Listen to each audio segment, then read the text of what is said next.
नमस्कार, मैं हूँ मनविंदर। आप सभी राष्ट्रवादियों का एमबीएन नेटवर्क में एक बार फिर से बहुत-बहुत स्वागत है।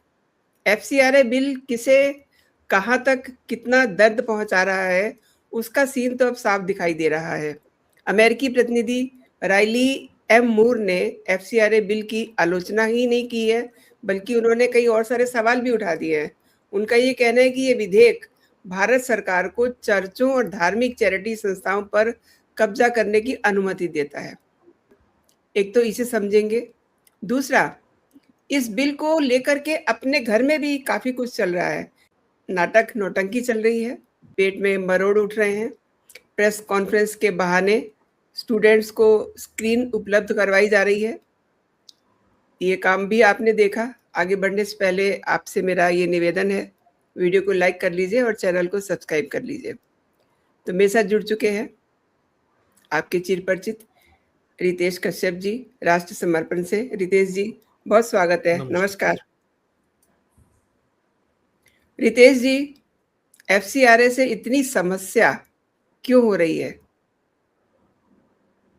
अब एक बात बताइए कि आपकी जहाँ से भी अर्निंग है और आपके उसी अर्निंग पर चोट पड़ जाए, आपके ऊपर मतलब सरकारी चोट पड़ जाए, तो आप तो सरकार को गाली गलौज करिएगा ही, गुस्सा करिएगा ही, पत्थर तो मारिएगा ही, कुछ न कर सके तो अपना ही बाल नोचिएगा। तो वो वाली कहानी है आज के समय में एफसीआरए के से जो लाभान्वित होने वाले संस्थान हैं। अब असल में क्या है कि एफसीआरए से लाभान्वित होने वाले संस्थान वही होंगे जिनको विदेशी पैसे मिलेंगे, विदेशी चंदा मिलेगा। और विदेशी चंदा देंगे किसको? जो उनके हिसाब से काम करेंगे, जो उनके कहे गए दिशा निर्देशों पर काम करेंगे। तो भारत जो है, भारत के कई ऐसे राज्य हैं जहां जनजातीय समाज की आबादी है, आदिवासी समाज की आबादी है। उदाहरण के तौर पर मैं झारखंड की बात करूं, मैं झारखंड से ही आता हूं, जो बहुत बड़ी आबादी आदिवासी समाज की है। उड़ीसा चले जाइए, वहाँ है। फिर आप नॉर्थ ईस्ट चले जाइए, वहाँ पर है। तो सभी जगह पे एक आदिवासी समाज की आबादी शुरू से बहुत अधिक आबादी में है। तो उन लोगों को धर्मांतरण के लिए आज भारत में जो कैसे आदिवासी घटते जा रहे हैं, आदिवासियों के भी आंदोलन हो रहे हैं कि भैया हमें भी, हमारा भी डिलिमिटेशन करो। तो इसके पीछे वही सब रीज़न है, क्योंकि उनका धर्मांतरण हो रहा है, उनका कन्वर्जन हो रहा है। अब ये कन्वर्जन होने के लिए तो पैसा चाहिए। अगर कोई फादर और प्रचार प्रसार तंत्र प्रचार करता रहेगा तो वो कहाँ से करेगा? उसके पास फंड चाहिए। और सारे के सारे फंड जो हैं चर्चों के पास हैं, उनके पास पैसे, लेकिन उनके पास पैसे दे कौन रहा है? वो कौन सा ऐसा काम कर रहे हैं, कौन सी फैक्ट्री लगा के बैठे हुए जो उनको फंड मिल रहा है? तो यहाँ फैक्ट्री नहीं है, यहाँ एनजीओ है जो करोड़ों रुपए विदेशी सरकार से, डीप स्टेट से और इन लोगों से चंदा लेते हैं और ये बोलते हैं कि हम लोगों का सेवा करने के लिए, गरीबी दूर करने के लिए, इन सारी चीज़ों को लेकर के हमें पैसे चाहिए और वहाँ से पैसे देते हैं। और विदेशियों को भी पता है कि वो पैसे किस बात के लिए दे रहे हैं, क्योंकि यहाँ से नोट डाउन करके उनको पास जाता है कि भैया मैंने इतने को क्रिश्चियन बना दिया, इतनों पे ये काम कर लिया, ये काम कर लिया। तो वो सारा रिपोर्ट, अब क्या है कि पैसा आएगा नहीं, एफसीआरए के माध्यम से सारे कानून कड़े कर दिए जाएंगे। माने कुल मिला जुला करके जितना भी, अब सरकार का कहना है कि विदेशी चंदे से धर्म परिवर्तन नहीं होगा, है ना, सब चीज़ों की जी। रजिस्ट्रेशन होगी, बहुत कड़ी निगरानी कर दी जाएगी। तो ये सारी इतनी निगरानी के बाद तो बेचारे किसी को ईसाई नहीं बना पाएंगे, सारे चर्च में निगरानी में आ जाएंगे कि भैया ये कुछ गलत काम तो नहीं कर रहा है। जो काम भारत सरकार का है वो भारत सरकार करने लगेगी। यही पसंद नहीं आ रहा है विदेशियों को, क्योंकि भारत सरकार अपना काम करे, ये काम, यही बात विदेशियों को नहीं पसंद है। हमारे भारत के अंदर रहने वाले हजारों लाखों एनजीओ जो विदेशी पैसे लेकर के भारत में आके गलत गतिविधि करते हैं, उठपटांग हरकतें करते हैं, हमारे देश को अस्थिर करते हैं, तो उसको उसको भी शांत करने का अधिकार हमारे भारत सरकार को नहीं है। ये तय करेगा विदेशी। अगर विदेशियों को पैसा देना है, एक बढ़िया है, वहाँ पर एक और नेता है वहाँ पे, जी। उन्होंने भी तो ये बात बोला कि भाई सरकार को अगर पैसा देना है, अगर एनजीओ को भारत में पैसा भेजना है तो सरकार के माध्यम से पैसा भेजिए। बात भी सही है। अगर विदेशियों को पैसा देना है तो भेज दे भाई भारत सरकार के खाते में, कि भाई हम इतना करोड़ रुपया यहाँ भेज रहे हैं, आप अपने हिसाब से तय कीजिए किसको पैसा देना है किसको नहीं देना है, आपके देश में बहुत गरीबी है, हमें बहुत दुख होता है देख करके, यही सोच करके भेज दीजिए। तो आप अपनी चीजों को आप मेरा देश मेरा व्यवस्था, आप चंदा मेरे देश में मेरे एनजीओ को दीजिएगा, और कहे तो आप हमारे ही संस्कृति को खत्म करने के लिए, हमारे बहु बेटियों को धर्मांतरित करने के लिए, उनको ईसाई बनाने के लिए, पूरा आज के डेट में झारखंड के आदिवासी 2 भागों में बट गए हैं इसी चक्कर में। जी। आपको बता दे रहे हैं। अब स्थिति यह है कि जो मिशनरी संस्थानें हैं वो इन आदिवासियों को धर्मांतरित करती हैं। अब आदिवासी जो धर्मांतरित करती हैं उसके बाद इनको एक अपना जो इनका जो कॉन्वेंट का स्कूल है वहाँ पे इनको बढ़िया से पढ़ा देती हैं और इनके पास सारी सुविधाएं देती हैं, और अच्छी सुविधा लेने के लिए आपको बोला जाता है कि तुम पहले धर्मांतरण कर लो, और नहीं धर्मांतरण करोगे तो फ्री में पैसा नहीं, फ्री नहीं पढ़ाएंगे। इनके एक्चुअल जो आदिवासी है उनके आरक्षण पर भी ये लोग डाका डाले बैठे हैं। तो भाई कोई भी आदमी अपने देश की जनता की चिंता करेगा कि नहीं करेगा? अगर नहीं करेगा तो फिर सरकार में बैठा क्यों है? और अगर करेगा तो गलत कहाँ कर रहा है जब ये सारे नियम कानून ला रहा है? तो सारी चीजें तो स्पष्ट है ना। और अमेरिका इस बात पे बोलता है कि हमारे रिलेशन खराब हो जाएंगे, तो कर लो भाई खराब, तुमसे हमको दिक्कत थोड़ी है, तुम्हें भी तो हमारी जरूरत उतनी ही है। हमारे देश में हमारे देश के 10,000 एनजीओ को पैसा नहीं आएगा तो भारत भूखे मर जाएगा क्या? लेकिन अगर वहां से यहाँ पैसा नहीं आएगा ना तो तुम्हारा रणनीति जरूर खराब हो जाएगा, तुम्हारी समस्या जरूर बढ़ जाएगी। ठीक है, हम अपने यहाँ तुम्हारे प्रोडक्ट को बेचने से मना करते ना तो तुम्हारी समस्या बढ़ जाएगी। हम तो धीरे धीरे आत्मनिर्भर हो ही रहे हैं। हम तो देख लीजिए, आप सब कुछ देख लीजिए, हम वोकल फॉर लोकल हो रहे हैं। हम हर चीज में यूपीआई पेमेंट में सबसे ज्यादा आगे बढ़ रहे हैं। हमारे यहाँ जितनी भी व्यवस्थाएं थी भारतीय व्यवस्थाओं में सब हम मजबूत होते जा रहे हैं। तो आज के डेट में हम ये काम करने में सक्षम हैं, और इस बात से उस विदेशी पैसे से बहुत सारे लोग लाभान्वित होंगे। मैं आपको बता रहा हूँ, कांग्रेस के या जो भी विपक्षी दल हैं इन सब जी, का जी। एक जो साइड हैंड है, इन सारे लोगों के पास वो पैसे आते हैं, एनजीओ के नाम पे ये लोग गोरख धंधा करते हैं। तो ये जो गलत काम करते हैं वो सारे लोगों का संपर्क इन लोगों से है। तो भाई एफसीआरए का अगर 10% 20% भी कमीशन अगर इन लोगों के पास पहुंचेगा, बहुत बड़ा अमाउंट होता है ना। 24,000 25,000 करोड़ रुपया आ रहा है विदेशों से। तो भाई उसका अगर 5% 10% किसी पॉलिटिकल पार्टी को चंदा के रूप में मिल जाए तो बल्ले बल्ले हो जाएगा। ये हालांकि चंदा तो भाजपा को भी मिल सकता है, लेकिन अगर मिल रहा होता या नहीं मिल रहा होता, अगर उस लाभ को देखेंगे तो देश को गड्ढे में जाने देंगे क्या? ये भी तो बात है ना। और खास करके मोदी, ना उनका कोई बाल बच्चा है, ना तो अपने बेटे के लिए उनको कुछ चिंता करनी है कि अब उनका बेटा हो या पड़ोसी हो या रिलेटिव हो जिसको प्रधानमंत्री बनाना है। ये सारी चिंता तो उनको है नहीं, उनको तो सिर्फ अब चिंता है सिर्फ देश की। तो उस हिसाब से जो निर्णय लिया जाएगा, एफसीआरए का जो कानून आ रहा है बहुत सटीक निर्णय आ रहा है। आपने एक बात और बताया था अंदर में भी कई चर्च के लोग हैं या चर्च पोषित समर्थक, चर्च के समर्थक हैं। चाहे नॉर्थ ईस्ट की बात करें, वहाँ पर भी कई इस तरह के प्रोटेस्ट हो रहे हैं। ऐसे कई वीडियो भी आए हैं जिसमें वहाँ के चर्च के लोग विरोध कर रहे हैं कि भाई एफसीआरए का बिल नहीं आना चाहिए, ये ईसाइयों के खिलाफ एक हमला है। तो भाई आपके खिलाफ कैसे हमला है? अच्छा, जिनके पास एक सेकंड मंदिर में पैसे, तो किसी मंदिर में तो पैसे नहीं आते हैं विदेश से, आते हैं क्या? नहीं आते हैं। तो अब एक बात बताइए, क्या मंदिर नहीं चल रहा है? राम मंदिर बढ़िया है ना, चल रहा चल है। रहा है। तिरुपति चल रहा है, साईं बाबा का मंदिर भी है जिसपे बहुत तरह का विवाद होता रहता है, वो भी चल रहा है। चलिए आते हैं, वो सब तो बड़े मंदिरों का नाम मैंने लिया, वैष्णो देवी भी चल ही रहा है। आपके घर के अगल बगल में छोटे छोटे मंदिर भी चल रहा है, फर्स्ट वहां के क्लास चल पुजारी रहे हैं। भूखे मर जा रहे हैं क्या? विदेशी पैसे के भरोसे बैठे हैं। तो यहाँ हिंदू बहुलता है, वहां मंदिर बनेगा कि चर्च बनेगा? ये सोचने वाली बात है। हर जगह ऐसे ही चल रहा है इनका काम। अगर सब जगह मंदिर चल सकता है तो भाई गिरजाघर भी चल सकता है, मस्जिद भी चल सकता है। हर गली कूचे में बहुत छोटे से लेकर बड़े बड़े मंदिर होते हैं, हर एक कॉलोनी में होती है, हर एक क्षेत्र में होते हैं। मंदिर चल रहा है तो अगर तुम्हारा गिरजाघर होगा तो गिरजाघर भी चलेगा। ईसाई होंगे तो वही, वो तो विदेशी पैसे पे नहीं निर्भर कर रहे हैं, यहाँ के ईसाई हैं, भारत के ईसाई लोग हैं, भारत के ईसाइयों से तो किसी को कोई दिक्कत नहीं है। वो कहीं ना कहीं रोजगार करते होंगे, कहीं काम करते होंगे। जैसे हिंदू चंदा दे करके मंदिर बनाते हैं, तुम्हारे ईसाई भाई बहन भी चंदा दे करके गिरजाघर बना ले, किसी को कोई आपत्ति नहीं है। कौन यहाँ पर किसी के गिरजाघर को तोड़ने जा रहा है, या किसी को कहाँ कोई आपत्ति है? हमारे, मैं जहाँ रहता हूँ यहाँ पर भी आसपास में 2 गिरजाघर है, किसी को कोई आपत्ति नहीं है। सब अपने अपने जाकर के वो अपना पूजा पद्धति यूज कर रहे हैं, हम अपना पूजा पद्धति उपयोग कर रहे हैं। अगर हर चीज को आप किसी एक चीज से जोड़ दें, विदेशी चंदा नहीं आ रहा है इसका मतलब ईसाइयों पे हमला है। अरे भाई, इसका संबंध क्या है विदेशी चंदा और ईसाई पे हमला? ये तो बड़ा सवाल है ना।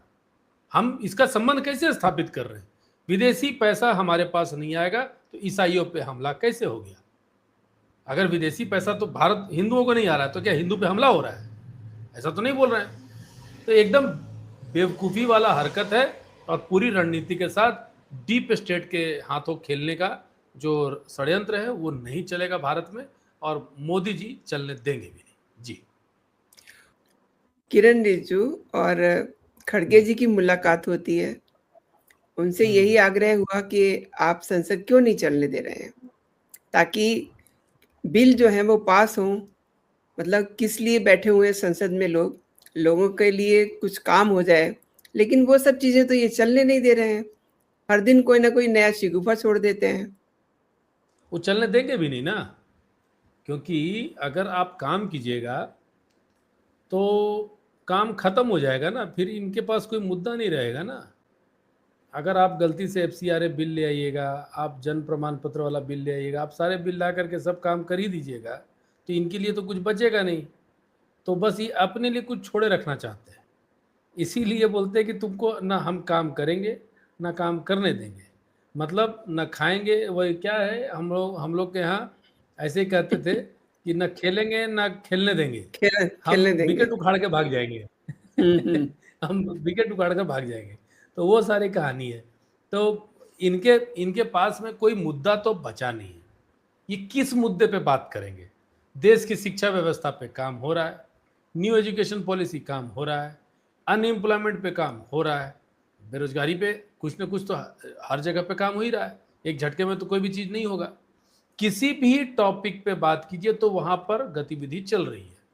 और अब जैसे विदेशियों का हस्तक्षेप भारत में कितना है या हो रहा था, उसको रोकने का काम हो रहा है। देश में डेवलपमेंट की बात करें तो वो हो रहा है। हमारा GDP ग्रोथ हो रहा है, सब कुछ हमारा हो ही रहा है। तो ये आखिर बात अरे करें तो तो ये किस पे करें? प्रॉब्लम ही तो यही है, सब कुछ हो रहा है, यही तो हाँ, प्रॉब्लम है। ये रुक तो जाए ये तब तो जो नहीं हो, है कोई। हाँ जी। ये नहीं होना चाहिए। इसीलिए हम ये संसद नहीं चलने देंगे। अभी फिर मान लीजिए अगर हम आपको चलने देंगे और आप फिर नया कोई बिल लाइएगा, पास हो जाएगा, तब हम इसीलिए नहीं चलने देंगे। हम अगर आपको चलने दें, आप FCRA ले आइएगा, तो हमारा NGO मित्र वाले लोग जो जितने मित्रवत जो हैं NGO में, उनके पास पैसा नहीं आएगा। हमारे पास तो सत्ता है नहीं जो हम घोटाला करके कुछ कमा ले। तो कम से कम इसी बहाने हमको पैसा तो आने दीजिए मोदी जी। तो ये भी तो सोचना है कि भाई हम घोटाला ही नहीं कर पा रहे, मेरा सोर्स ऑफ अर्निंग आप खा जा रहे हैं। कोई हम भारत जोड़ो यात्रा निकालते हैं वो फेल हो जाता है, हम वोट चोरी यात्रा निकालते हैं वो फेल हो जाता है, और ऊपर से मेरा खर्चा भी हो जाता है। फेल भी हो रहा है, खर्चा भी हो रहा है, सोर्स ऑफ अर्निंग दिख ही नहीं रहा है कहीं से। बस इसी चक्कर में हम आपका संसद चलने नहीं देंगे। आप हमको भी जीने दीजिए, बस ये वाली कहानी है। इसलिए हम आपको संसद में बोलने नहीं देंगे। रोड पे हम पूरी पूरी नाच नाचेंगे, हर तरीके का, कथक भी करेंगे, कुचिपुड़ी भी करेंगे, हम डिस्को डांस भी करेंगे, हम कराटे भी करेंगे, हम भारत को जोड़ने चल जाएंगे अचानक से। तो ये सब काम करेंगे, लेकिन आपका संसद हम चलने नहीं देंगे। और क्या नुकसान हो रहा है? ज़्यादा से ज़्यादा करोड़ों रुपया जनता का ही तो नुकसान हो रहा है ना। बिल्कुल। जनता तो 70 साल से हम लोग सत्ता में थे तो नुकसान कर दिए, कभी जनता को तो परेशानी नहीं हुआ। आज क्या जनता रो रही है? होने दीजिए और नुकसान। बस यही कांग्रेस की मानसिकता हमको दिखाई देती है। इसीलिए ये कभी चाहते ही नहीं है कि सिस्टमेटिक वे में कोई काम हो, अव्यवस्थित हो, कोई विवाद हो। जैसे गिद्ध इंतजार करता है किसी की लाश दिखाई दे, कोई उसको जलाने वाला ना हो, कोई उसको उठाने वाला ना हो, ताकि हम इसको नोच नोच के खा सकें। तो देश के गड्ढे में जाने के इंतजार में उसी तरह से राजनीतिक गिद्ध खड़े हैं, वो इंतजार कर रहे हैं। और वो गिद्ध जो हैं छोटी प्रजाति के भारत के अंदर है और हमसे उससे बड़ी प्रजाति के लोग भारत के बाहर हैं। ये दोनों मिलकर के तैयार कर रहे हैं भारत कैसे गड्ढा में जाए ताकि हम इसका लाभ उठाएं, बस और कुछ नहीं है। इसलिए ये संसद नहीं चलने देना चाहते। और अगर बात करें अभिजीत दीपके की, तो इनकी तो कई स्टेट में अब एफआईआर होनी शुरू हो गई है, लेकिन इन्होंने एक नया शिगुफा छेड़ दिया है। अब ये कह रहे हैं कि हम हर जगह, हर शहर में जाकर के, हर स्टेट में जाकर के अभियान चलाएंगे, जिसमें ये अपनी जी, बात रखेंगे। क्या बोलती है पब्लिक? क्या बोलती है पब्लिक? क्या तो बोलती है असल पब्लिक? में क्या है ना कि ये इतने आत्ममुग्ध हो चुके हैं, इन्हें ये लगने लगा है कि देश का सेकंड केजरीवाल हम ही हैं। क्योंकि केजरीवाल को भी, जैसे इनको भी लगता होगा केजरीवाल को हम ही बनाए हैं, इनको ये नहीं पता था केजरीवाल तुमसे भी बड़ा वाला था, कॉकरोच। तो इसलिए वो भी फेल हो गया। अब क्या है, डीप स्टेट वाले ने, डीप स्टेट वालों के पास में हर दिन एक नई नई कठपुतली आना चाहिए, उनके पास हर दिन एक नया खिलौना होना चाहिए, क्योंकि जनता बोर हो जाती है। क्योंकि आप भी देखिए, जब अब आज के डेट में ना लोगों का टेस्ट बदल गया। टेस्ट कैसे बदल गया? बहुत सारे लोग जो है ना वो शॉर्ट्स देखते हैं, रील्स देखते हैं। उनके पास समय नहीं है कि लंबे लंबे वो वीडियो देखते रहे। वो बस 1 मिनट के अंदर, 30 सेकंड के अंदर, 47 सेकंड के अंदर वो चीज़ों को देखते जाएंगे, स्वैप करते चले जाएंगे। उसी तरह से देश में विपक्ष के अंदर नेतागिरी हो गई है। अगर ये नहीं चला, स्वैप करो अरविंद केजरीवाल, ये नहीं चला, स्वैप करो अभिजीत दीपके, ये नहीं चला, स्वैप करो नेहा बोरा, स्वैप करो सौरभ दास, स्वैप करो ABCD, सब तरह के चीज़ें आती रहती है। तो ये जो तुरंत तुरंत में नए नवेले कुकुरमुत्ते की तरह जो ये सब नेता उत्पन्न हो रहे हैं, तो इनके यही सब चीज़ें अब ये कॉपी है, आप समझ लीजिए। इनका एटीट्यूड कॉपी है, या फिर इनके एटीट्यूड को अरविंद केजरीवाल ने कॉपी किया, या फिर अरविंद केजरीवाल के एटीट्यूड को ये कॉपी कर रहे हैं। क्या किसको कॉपी कर रहे हैं वो ये लोग जानते होंगे। अब कॉपी कर रहे हैं ये राहुल गांधी का भारत जोड़ो यात्रा, याद कीजिए। जी। वोट चोरी यात्रा, वोट न्याय यात्रा, SIR वाला यात्रा, ये सब चीज़ें याद कीजिए। जब राहुल गांधी निकाले कि हम भारत जोड़ने चले हैं, कभी बुलेट पे दिखे, कभी चोरी का कोयला ले आते हुए साइकिल के साथ फोटो खिंचा रहे हैं कि देखो ये बेचारा गरीब है, कोयला ले जा रहा है। इनको पता ही नहीं कि चोरी का कोयला ले जा रहा है, और उसके साथ एक फोटो खिंचवा रहे हैं। तो कभी ऐसे ट्रक ऐसी में बैठते हैं, हरकतें, कभी धान बोते हैं, कभी कुछ करते हैं। हाँ, और तो नितेश जी, ये क्या वो बोलती जानते है हैं, वो बड़ा पब्लिक? एंजॉय कर रहे थे। राहुल जी। गांधी जो है ना, बेचारे बहुत बड़े घर से आते हैं। देखिए उनकी भी वेदना को समझने की जरूरत है। एक तो बहुत बड़े घर से आते हैं, घर से बाहर निकले नहीं थे कभी, गांव देखे, अरे धान है, अच्छा धान ऐसा भी होता है, अच्छा इसको पेड़ कहते हैं, इसको नदी कहते हैं, तालाब कहते हैं। वो एक्चुअली रिकॉग्नाइज कर रहे हैं। छोटे बच्चे जब बाहर निकलते हैं तो उनको पता है, देखो बाबू पेड़ है, देखो चिड़िया है, देखो गधा है, देखो कुत्ता है, देखो बिल्ली है। तो उसको पहचान कराते हैं। ये पहचानने निकले थे कि मेरा भारत है कैसा। इन्हें लगता था कि उनका भारत जो है वो 10 जनपद के बाहर भारत नहीं है, यही 10 जनपद ही पूरा भारत है। यहाँ जितने लोग आते हैं, हमारे चेले चपाटे, हमारा कुत्ता वाला बिस्कुट खाते हैं, हम खिला सकते हैं, मैं ही राजा हूँ और बाकी सब प्रजा है। तो ये वाला भाव था। वो जब बाहर निकले तो देखे अरे खेती भी होती है। नहीं तो उनको ये पता ही नहीं था कि धान जमीन में उगता है कि ऊपर से टपकता है। किसानों, एक चुटकुला भी था ना कि जी। किसान धान उगाते क्यों हैं, वो खेत के खरीद के क्यों नहीं ले लेते हैं। तो बड़े बुड़बक टाइप के किसान लोग हैं, खरीद लेते, इतना परेशान क्यों होते हैं। तो इस तरह की चीज़ें। तो ऐसा ही अभी अभिजीत दीपके जो है ना, वो अभी आपको दिखेगा आगे चल के। बॉस्टन का बोलता है हम पढ़ा लिखा है ना, इंग्लिश उसकी समझ लीजिए। भाई हम लोग तो भारत में रहे, हिंदी मीडियम वाले भाषा में इंग्लिश समझ लेते हैं, अच्छा बोल नहीं पाते हैं हम लोग। लेकिन बॉस्टन का पढ़ के आया है तो भाई थोड़ा अच्छा इंग्लिश तो होना ही चाहिए। उसके बाद हाँ। सौरभ दास किसी की कोई लॉ फर्म की बात करता है, सुनते हैं लॉ पूरा वो भी कंप्लीट नहीं किया। 1.5-2 लाख रुपया, 3 लाख रुपया महीने के घर में रहता है। तो ऐसे नेहा बोरा जो कभी वहाँ पर आंदोलन में अचानक से देखा कि अरे वांगचुक भूखे बैठे हुए हैं, तो हम भी थोड़ा भूखे मर जाते, तो भूखे बैठ जाते हैं, तो इस बहाने हमको भी थोड़ा सा मीडिया कवरेज मिल जाएगा। मिल भी गया। उसके चक्कर में ये लोगों का काम है कि अलग अलग जैसे सबकी कॉपी करना, मीडिया की हाईलाइट लेना, मीडिया की लाइमलाइट बटोरना, वो मिल भी रहा था, और जो मीडिया इनको दिखा रहा था उनको माल पानी भी मिल रहा था। तो हर तरीके की इनके पास व्यवस्था है। अब ये सिर्फ इतना ही नहीं करेंगे, क्या बोलती है पब्लिक के बाद साथ साथ ये बोल रहे हैं कि हम इलेक्शन में जो गड़बड़ियां हो रही है ना, उस विषय पर भी अपनी बात रखेंगे। ये भी बोल रहे हैं कि हम एसआईआर के मुद्दे पर भी बात रखेंगे, एसआईआर भी सही नहीं हो रहा है ना। उन्हें अचानक से वो इथेनॉल पे भी बात करेंगे, अनएम्प्लॉयमेंट पे भी बात करेंगे। वो मतलब अभी सर्वज्ञाता सर्वज्ञ हो गए हैं वो, ठीक है। और मुझे लगता है कि अभी मुक्तेश्वरानंद जी के बाद यही आने वाले हैं दूसरे, ठीक है, कि यही है सब कुछ। तो इसलिए बोले कि ये कॉपी अभी कर रहे हैं, इन्हें ये समझ नहीं आ रहा अभिजीत दीपके को कि अचानक से कभी कभार क्या होता है ना कि एक दिन आपको समय मिला, उसमें आपको लगता है कि हम क्या क्या कर लें। अगर आप बहुत दिनों से किसी हॉस्टल में पढ़ाई कर रहे हैं, जैसे मैं अपनी बात कर रहा हूँ कि अगर मैं हॉस्टल में जब पढ़ाई करता था इंटर 12th में, तो मुझे एक दिन का समय मिलता था छुट्टी, एक सप्ताह में एक दिन का, तो मैं पूरा परेशान होता आज क्या क्या हम कर ले, कहाँ कहाँ घूम ले, जो है मेरे पास एक ही दिन ही है। तो इनको भी लग रहा है कि एक गलती से एक काम तो मेरा सक्सेस हो गया है जंतर मंतर वाला, अब हम तुरंत जो चाहेंगे वही हो जाएगा। तो इस आत्ममुग्धता में ये परेशान हो गए कि हमको करना क्या चाहिए। तो इसीलिए कभी बोलते हैं, क्या बोलती है, पब्लिक कैंपेन चलाएंगे, तो कभी बोलते हैं इलेक्शन वाले मुद्दे की बात करते हैं, कभी एसआईआर के मुद्दे की बात करते हैं।